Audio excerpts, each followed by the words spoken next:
Hello friends, welcome to simple ಆಗೊಂದ್ life Kannada channel. ನಮ್ಮ ದೇಹದಲ್ಲಿ ಕಣ್ಣು ಒಂದು ಮೋಸ್ಟ್ ಸೆನ್ಸಿಟಿವ್ ಪಾರ್ಟ್ ಆ್ಯಂಡ್ ಅದು ಎಷ್ಟು ಇಂಪಾರ್ಟೆಂಟ್ ಅಂತ ನಿಮಗೆಲ್ಲ ಗೊತ್ತೇ ಇದೆ.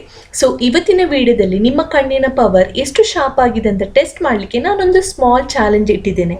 ಈ ಚಾಲೆಂಜಲ್ಲಿ 10 ಕ್ವಶನ್ಸ್ ಇದ್ದು ಹಾಗೆಯೇ ಈಚ್ ಕ್ವಶನ್ಸ್ಗೆ ಆನ್ಸರ್ ಮಾಡಲಿಕ್ಕೆ ನಿಮಗೆ 10 ಸೆಕೆಂಡ್ ಟೈಮ್ ಇದೆ. ಸೊ 10 ಸೆಕೆಂಡ್ ಒಳಗಡೆ ಕರೆಕ್ಟ್ ಆನ್ಸರ್ ಗೆಸ್ ಮಾಡಿ. ಅದೇ ನಿಮಗೆ ಎಕ್ಸ್ಟ್ರಾ ಟೈಮ್ ಬೇಕಿದ್ರೆ ನಿಮಗೆ ಗೊತ್ತೇ ಇದೆ, ನೀವು ವಿಡಿಯೋನ ಪಾಸ್ ಮಾಡಿ ಕೂಡ ಆನ್ಸರ್ ಮಾಡಬಹುದು. ಆದರೆ ಆದಷ್ಟು 10 ಸೆಕೆಂಡ್ ಒಳಗಡೆ ಆನ್ಸರ್ ಮಾಡಲಿಕ್ಕೆ ಟ್ರೈ ಮಾಡಿ. ಹಾಗೆಯೇ ವಿಡಿಯೋದ ಎಂಡಲ್ಲಿ ನೀವು ಎಷ್ಟು ಕ್ವಶನ್ಸ್ಗೆ ಕರೆಕ್ಟಾಗಿ ಆನ್ಸರ್ ಮಾಡಿದ್ದೀರಾ ಅಂತ ನನಗೆ ಕಾಮೆಂಟ್ ಬಾಕ್ಸಲ್ಲಿ ತಿಳಿಸಿ. ಓಕೆ, ಟೈಮ್ ವೇಸ್ಟ್ ಮಾಡೋದು ಬೇಡ, ನಾವು ಸ್ಟಾರ್ಟ್ ಮಾಡೋಣ.